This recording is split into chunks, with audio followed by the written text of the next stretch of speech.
पिछले दिनों जो बिलासपुर में गोलीबारी की घटना हुई वो बहुत दुर्भाग्यपूर्ण है। उस गोलीबारी की घटना में पूर्व विधायक बम्बर ठाकुर घायल हुए हैं। मैं शीघ्र उनके स्वास्थ्य की कामना करता हूं। लेकिन ये भी कटु सत्य है कि बिलासपुर में 4 बार गोलीकांड हुआ और जैसा आपने मेरे से पूछा कि वो मेरे नाम का जिक्र कर रहे हैं, तो 4 बार गोलीकांड हुआ और चारों बार बम्बर ठाकुर का प्रत्यक्ष और अप्रत्यक्ष इन चारों घटनाओं में लिंक रहा।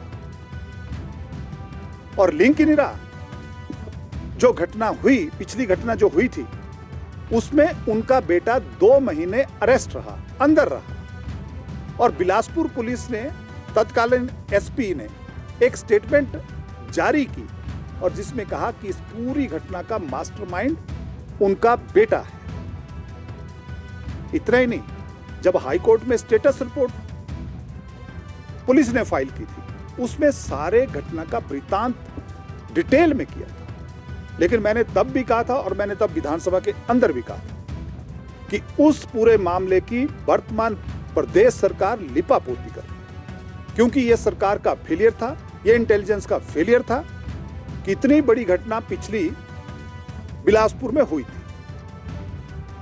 लेकिन उसकी लिपापोती करने के लिए जो सरकार थी, उनके नुमाइंदे इन सारी चीजों में इन्वॉल्व थे। जब लिपापोती हुई, उसी का रिपरकशन मुझे लगता है कि ये जो घटना हुई है, ये उसी का काउंटर पार्ट है।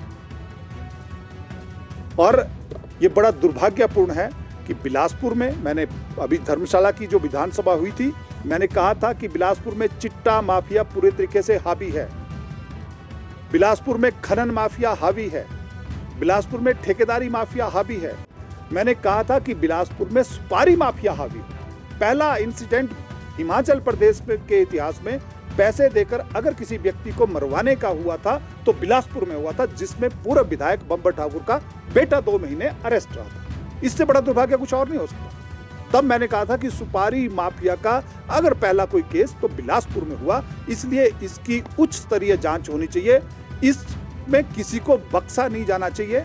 लेकिन प्रदेश सरकार की लिपापोती, प्रदेश सरकार का डुलमल रवैया, जो मेन अक्यूज थे उनको बचाने का काम इस सरकार ने किया था। मुझे लगता है अभी जांच एजेंसियां काम कर रही हैं। ये जो अभी इंसिडेंट हुआ है, जांच एजेंसियां काम कर रही हैं। जैसे जैसे जांच आगे बढ़ेगी, मेन शूटर अरेस्ट होंगे तो सारी परतें खुलेंगी।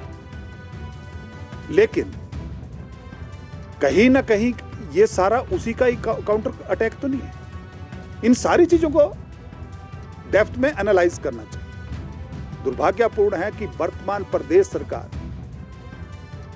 जिसका इंटेलिजेंस फेलियर, कुछ दिन पहले बिलासपुर में कुछ लोगों को इस हमारी पुलिस ने डिटेन किया था और उस दौरान कुछ हथियारों की बात पकड़ी गई थी कि कुछ हथियार मिले, कुछ रौंद मिले, कुछ और चीजें मिली। एक नहीं 2-3 लोग पकड़े गए और डिफरेंट डेट्स में पकड़े गए। लेकिन बावजूद उसके प्रदेश सरकार को अगर ऐसी छोटी मोटी भनक थी तो हमारा इंटेलिजेंस विंग क्या कर रहा था, हमारी सीआईडी क्या कर रही थी, प्रदेश सरकार कर क्या रही थी? अगर पहले पता था तो इन लोगों ने किया क्या? क्यों नहीं ये अरेस्ट हुआ? क्योंकि प्रदेश सरकार जो है केवल अपने जो है इंटरनल मामले हैं उनमें लगी है। पुलिस हम लोगों की, जो बीजेपी के विधायक हैं, उनकी जांच कर रही है, उनकी सीआईडी कर रही है। पुलिस समोसे में उलझी है, पुलिस जंगली मुर्गे में उलझी। तो हम जनता का क्या होगा?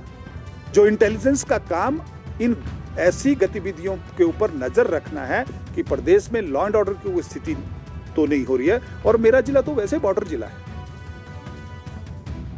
तो प्रदेश सरकार का ये जो लॉ एंड ऑर्डर के ऊपर पॉलिसी है, ये बिल्कुल टोटली धराशायी है।